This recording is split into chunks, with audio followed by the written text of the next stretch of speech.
So now what we're going to be doing is we're going to be taking a look at hydrocarbon derivatives, and one of the groups that you will be specifically required to know how to name are the alcohols. So what the alcohol consists of is essentially a carbon chain followed by an O and an H. And so in this case over here, here's my carbon chain, and then there's my O and H, and this OH over here makes up the alcohol group.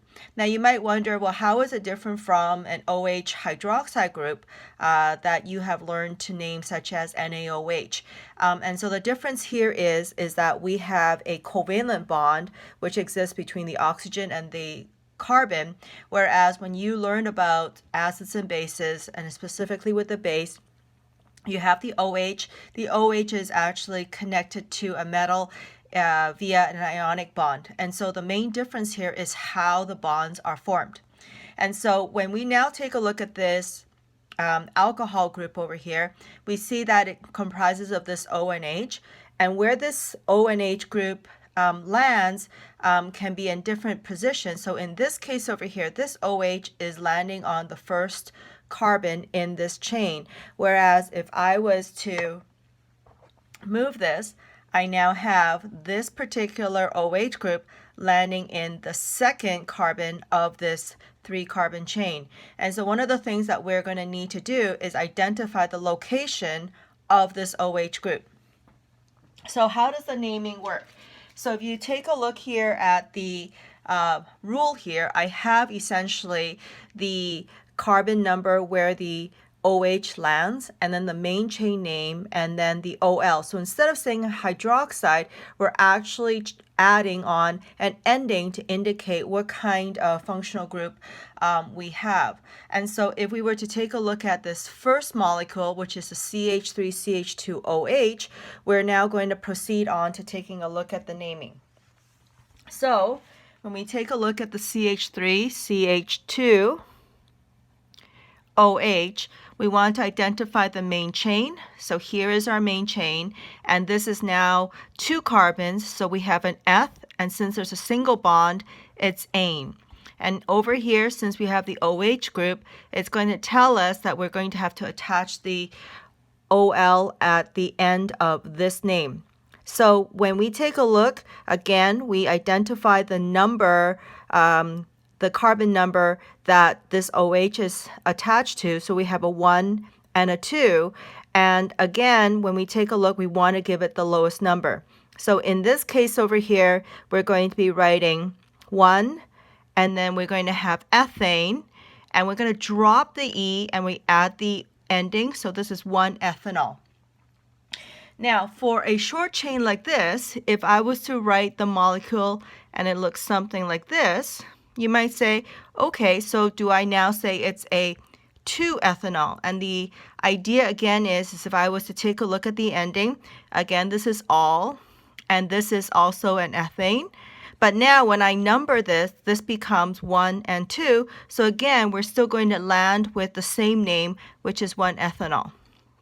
And so in this case, where you have a situation where it doesn't really matter which end you attach the OH to, you still end up with the same number, there is an option for this case over here to just say that this is an ethanol. And there is no number that is required in front of it because we do not need to identify its location.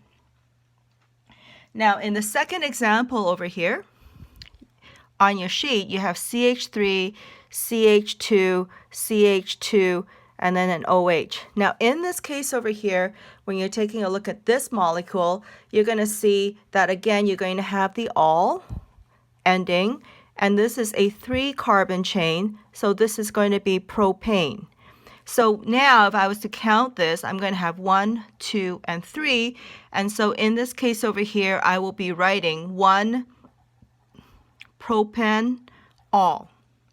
Now, in this case, the 1 over here is necessary, and the reason is that if I was to actually redo this molecule and I was to draw this as CH3, CH, and then I'm going to put an OH over here, and then I have a CH3 over here, you're going to now begin to see that again I have a 3-carbon chain, so this is a propane. and I have this OH over here, which is an all. And so what I'm going to need to do is I'm going to need to now identify the location. So instead of being at the one location, it is now at the second carbon. And so this one here will be named 2-propanol. So in this case over here, because I have two variants of alcohols or propanols, I must have the location number, the 1 and the 2. I cannot omit that as in the previous example over here. Now, what if we have more than one OH on my molecule? So in the third example on the sheet that you have been given, you have CH3, CH, CH, CH2, and then the CH3, and then you now have two OHs over here. So what do we do? So again, each of these is going to be an ending of an all, and then this one over here is a 1, 2, 3, 4, 5 carbon chain molecule. So this is now going to be a pentane. So how are we going to address this? So kind of like what we did with the double bonds, again, what we're going to do is we locate the OHs. So here is the first OH, which is at the second carbon, and then the second OH over here is going to be at the third carbon. And you can see that they both lean on the left-hand side. And so in this case over here, this direction from left to right will give the lowest carbon combination for the location numbers. And so in this case, what we're going to be writing is 2, 3, and then we're going to be putting penta to actually indicate the 5 carbon chain, and to indicate that I have two OHs, I'm going to be writing diol. And so in this case over here, it's saying at the second and third carbons of the 5 carbon chain, I am going to have two OH groups attached. Now you might say, well, why don't I write 2, 3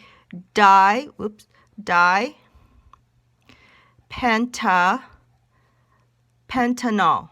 And the reason why is because then this 2 is saying I have two 5 carbon chains, and so that is not what we want. And so therefore this would not be the name that we would use for this particular molecule, but rather we break up the name and put that prefix in front of the ending to indicate that we have the two OH groups. And so when you are asked to name the alcohols, you're going to need to make sure that you are aware of the naming rules, and specifically here, the location of the OH, and also where to put that prefix in front of the ending of your name.